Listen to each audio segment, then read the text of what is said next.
On October 4th, 2025, Sanae Takaichi was elected as the new president of Japan's Liberal Democratic Party, marking the historic moment when Japan gained its first female prime minister. But beyond politics, this event symbolized something even more profound: a media revolution. For the first time, traditional television and newspaper outlets, long dominant in shaping election narratives, were completely outmaneuvered by online platforms and digital journalism. This article examines how every major outlet got it wrong and what this means for the future of information power in Japan. Practice Simulator. Takaichi's landslide victory. The 2025 LDP leadership race was a fierce three-way contest among Sanae Takaichi, Yoshimasa Hayashi, and Shinjiro Koizumi.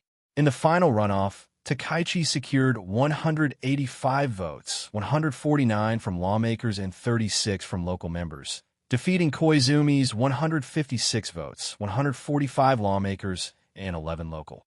She achieved a decisive turnaround, fueled by strong grassroots support.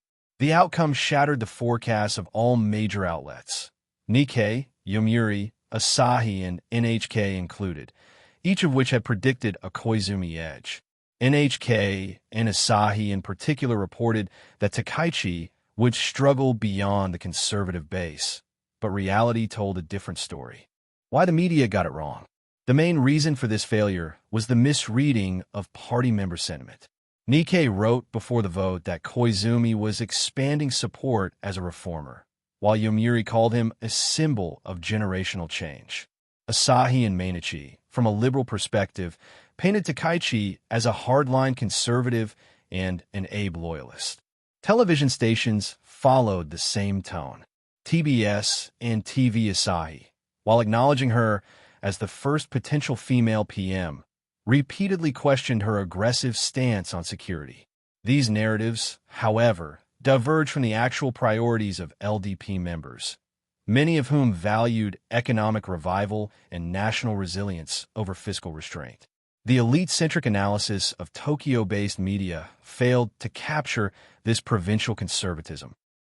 Practice Simulator. Social media shifts the battlefield. Meanwhile, online networks became the true arena of political communication. On X, formerly Twitter, and YouTube, full-length debates, press conferences, and speeches were streamed directly to the public. Voters could judge candidates' words without editorial filters. Even when clips circulated, the original source remained easily accessible, limiting misinformation. Platforms like Nico Nico streamed policy discussions in real time, making online spaces a source of primary information rather than mere commentary. This shift marked the moment when social media overtook television as the default venue for political evaluation. The Bunshun Bomb, digital journalism at its peak. During the campaign, Weekly Bunshun published a major expose on Shinjiro Koizumi's alleged stealth marketing ties. The story spread instantly across X, YouTube, and discussion forums, damaging his image and arguably influencing the final momentum.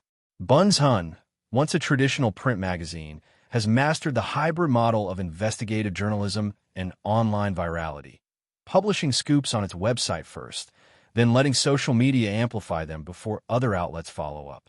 Whether one views its methods as fair or not, Bunshun's agility exemplified a new media cycle led by the internet rather than by TV editors. Practice Simulator. The day the internet surpassed TV. This election echoes a broader trend in Japan's media landscape. In the 2024 Tokyo governor race, Shinji Ishimaru reached young voters directly through social media, outperforming every TV poll forecast. In Hyogo's gubernatorial election, Motohiko Saito leveraged local online communities for re-election. Even in the 2025 Tokyo Assembly and general elections, outcomes diverged sharply from network projections. Digital sentiment now rivals traditional polls in shaping voter behavior. While old and new media coexist for now, their influence is increasingly balanced, and the momentum is with the digital side. The limits of television journalism. Most Japanese broadcasters remain constrained by sponsor expectations and urban liberal audiences. Programs like TBS Hodo, Takushu, and TV Asahi's Hodo station framed Koizumi as a youthful reformer, while labeling Takaichi as a conservative hawk. Even NHK's supposedly neutral analysis portrayed her defense and diplomacy views as alarming. These editorial biases sparked immediate backlash online. Comments such as, "TV can't be trusted anymore," and "the internet is faster and clearer," trended for hours. To survive, broadcasters will need to rebuild trust through neutrality, transparency, and real investigative work, the kind Bunshun has already adapted to digital distribution. Practice simulator. Into the old media era. Takaichi's victory represents both a political milestone and a symbolic transfer of informational power. The age when TV and newspapers could define public sentiment alone is ending. In this election, traditional outlets misread both the mood and the mechanics of party voting, while online users accessed unfiltered footage and formed independent judgments.